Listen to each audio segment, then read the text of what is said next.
uma proposta inicial de conversa que vincula a redução do custo da dívida, do serviço da dívida, ao avanço na proposta de formação e de qualificação profissional, para que a gente possa ter a juventude com mais oportunidades.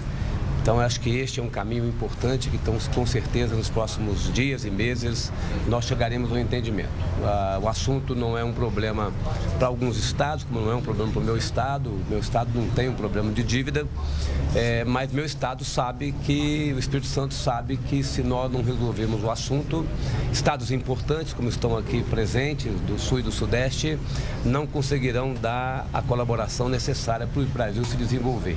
Então, neste momento, mesmo que o assunto não seja um problema para todo mundo, para todos os estados, mas é a hora da gente estar de mãos dadas e buscarmos juntos uma solução que possa colaborar com as oportunidades dos brasileiros. Obrigado a todos vocês. Vamos lá, gente.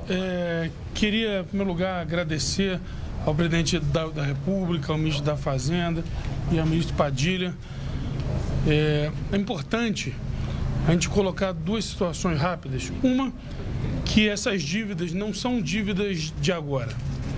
A gente fica, sempre quando a gente fala em renegociação, parece que estamos falando de maus pagadores. Não é a realidade. O Rio de Janeiro, por exemplo, essa história de renegociação começa em 1997, com uma dívida de 13 bilhões de reais. Depois vem o PROER, que foi a questão do Banerj, aumenta a nossa dívida para 20 bilhões. E depois situações como infraestrutura e Copa ou Olimpíada, situações que foram inclusive do Brasil e que acabaram impactadas no Rio. De 97 para cá, o Rio devia 13 bilhões, pagou 153 e deve 188.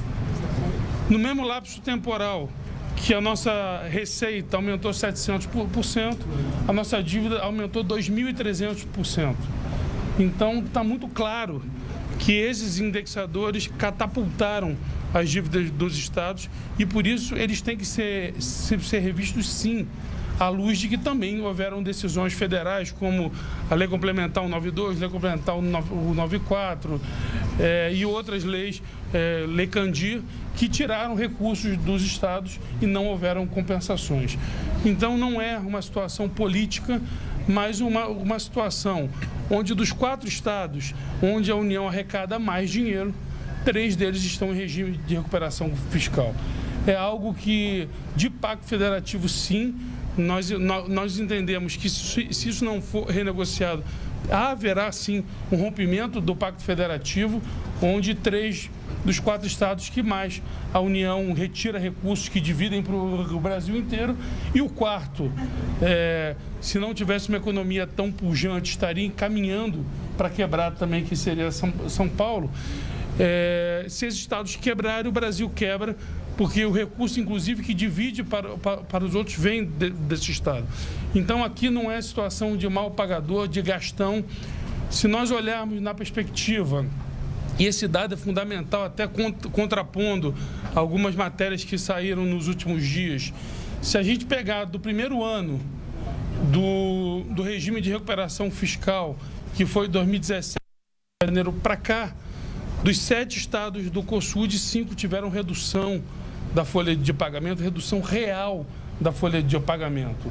Então, não é uma coisa de gastão, não é uma coisa de irresponsabilidade, mas são, sim, indexadores que fazem a nossa dívida crescer muito acima da nossa capacidade de pagá-las e da nossa capacidade, sim, de continuar entregando políticas públicas de qualidade. Então, nós temos uma situação de um servidor massacrado hoje e uma política pública que não consegue ser entregue graças a essas dívidas que tiveram indexadores ao longo do tempo, que catapultaram essa dívida a uma forma muito maior. Só fundos abutres tiveram esse rendimento. Então, é fundamental que essa renegociação aconteça para que os estados não virem em pouco tempo somente pagadores de folha de pagamento e não entreguem mais serviços públicos, que é para isso que nós estamos aqui, que é para entregar serviço público para a sociedade, Então, a gente agradece a sensibilidade do ministro da Fazenda e do presidente da República, que entendem que não são situações nem políticas nem pontuais, mas são situações que mexem no Brasil inteiro e que destravam, sem dúvida alguma, o país na perspectiva do investimento, se esses 7 estados voltarem a ter condição de investir. Governador, repete só esses números que o senhor falou, de 97 para cá. De 97 para cá, a nossa dívida, renegociado pelo governador Garotinho, era de 13 bilhões de reais, e em 98 veio o ProAir, que salvou o Banerj, mas agregou a nós uma dívida de 7 bilhões.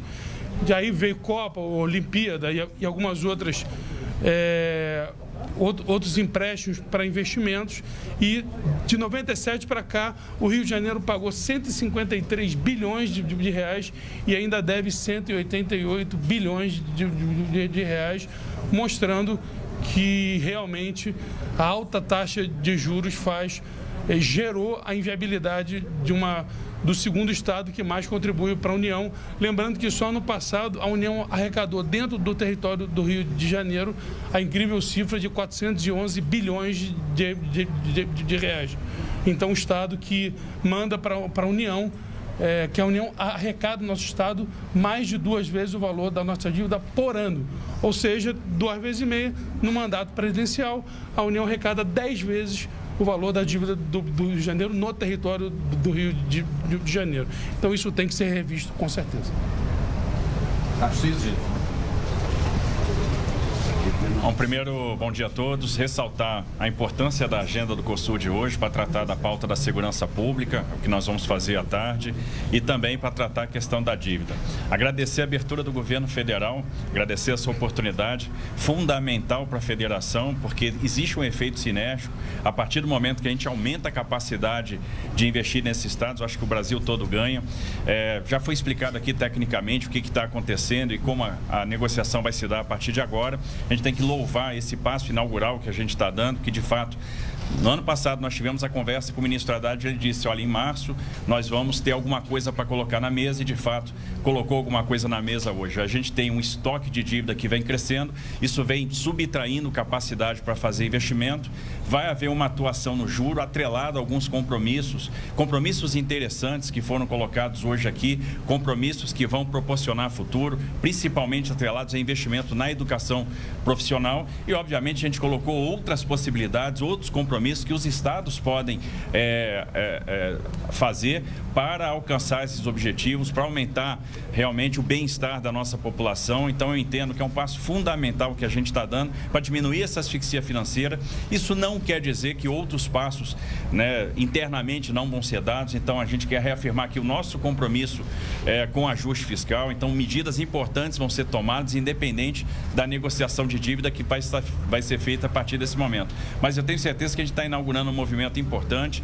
Agradecer, então, esse espaço, essa oportunidade que está sendo dada pelo governo federal, sob a liderança aí do ministro Haddad, e eu estou muito otimista. Eu acho que se a gente pudesse reunir, sintetizar a reunião de hoje numa palavra, essa palavra seria esperança. Esperança que a gente vai chegar a uma negociação que vai ser concluída com bom termo no Congresso Nacional, que a gente vai aumentar nosso oxigênio, a nossa capacidade para fazer investimento e para gerar o bem-estar social. Então, fica aqui registrado o nosso agradecimento. Tudo bem. Que outros compromissos, governador, que o senhor falou que podem ser atrelados Estão sendo analisados, a gente fez uma série de compromissos, todos atrelados em alguma medida também à educação. O foco da proposta que o governo federal colocou na mesa são compromissos relacionados ao ensino profissionalizante, oportunidade de educação para os jovens.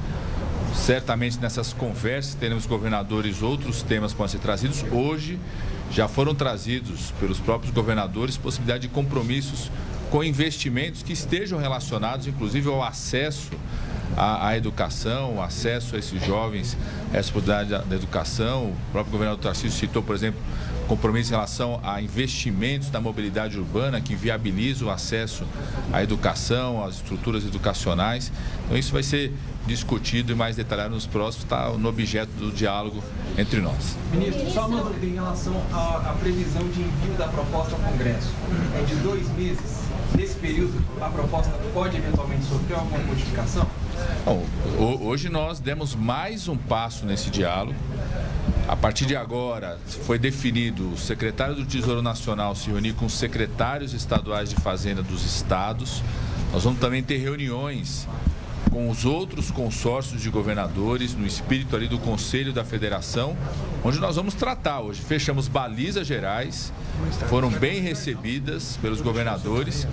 A ideia do foco da renegociação está ligado aos juros, a possibilidade, por exemplo, dos governos estaduais apresentarem ativos que possam compor aí a redução tanto do saldo quanto dos juros dessas dívidas. Então esse é um tema que também foi trazido pelo governo federal e agora vamos se dedicar no âmbito aí nas próximas semanas, diálogo com os secretários estaduais de Fazenda, diálogo com os demais governadores, diálogo com o Congresso Nacional, para que a gente possa construir. Estabelecemos aqui como um calendário para trabalhar nos próximos 2 meses na construção da proposta final, mas vamos, se a gente conseguir fazer isso antes desse período, ainda melhor. Obrigada, gente.